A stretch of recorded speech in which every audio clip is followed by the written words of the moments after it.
Hi, welcome to another Quick Tip Thursday. And if you don't know me, my name is Paulo, and I'm here today to talk to you about the magic mask, but this time in the Fusion page in Davinci Resolve. So let's jump in the computer and see how I do it.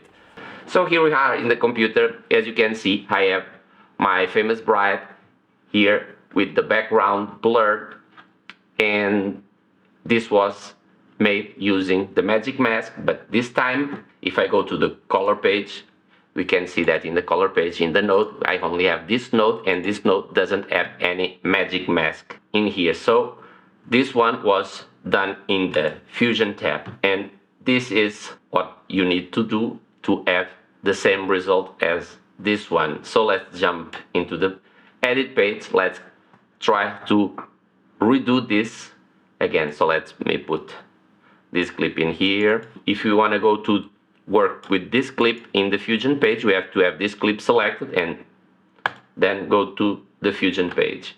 Here in the Fusion page, as you can see, we have the media in and the media out. At this moment is doing nothing because the media in is going directly to the media out. If I press 1 in here, resize this, we have the media in and the media out in the viewer 1 and in the viewer 2.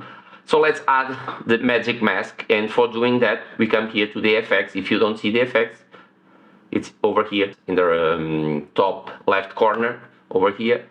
Select and we go to the magnifier and search for magic mask, and it's here, and I'm gonna put it in here. I'm not gonna put it in here, and I will explain you in a moment. So let me connect the media in to here to the magic mask. Let me put the magic mask in the viewer 1.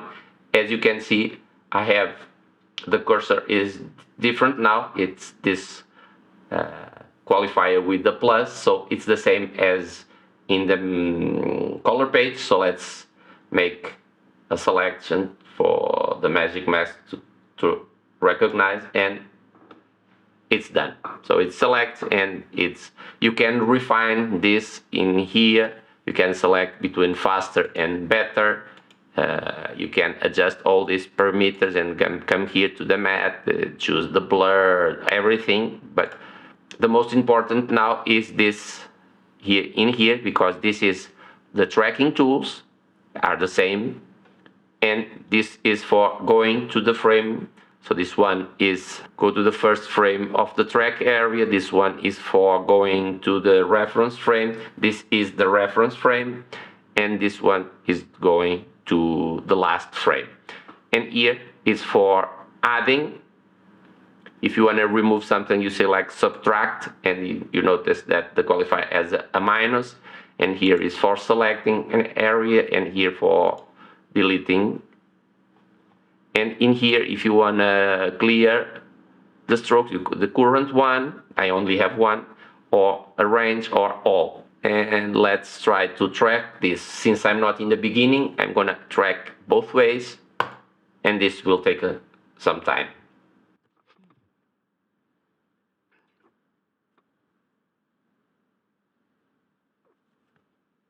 So it's done, and now let's blur the background.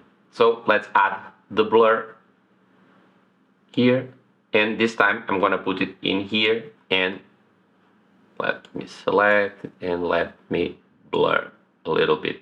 Now you notice that everything is blurred because this one is the background, and now I'm gonna add this over and the merge. If I had put this in here and the blur on top, that wouldn't work because the yellow input in the merge is the background and this one is the foreground. So this one is on top of this one. That's why I did it like this. And now you can mess with the blur, you can color grade. So there you have it. As you can see, it's also a simple way of doing this. Of course, it's in Fusion, and in Fusion it's more powerful because you can have a lot of things connected and adding, and your imagination is the limit. So I hope this information was helpful. And if yes, don't forget, hit that like button, that helps a lot. Subscribe if you're not subscribed yet, and hit that notification bell to be notified next time I will launch a video like this. Until then, bye!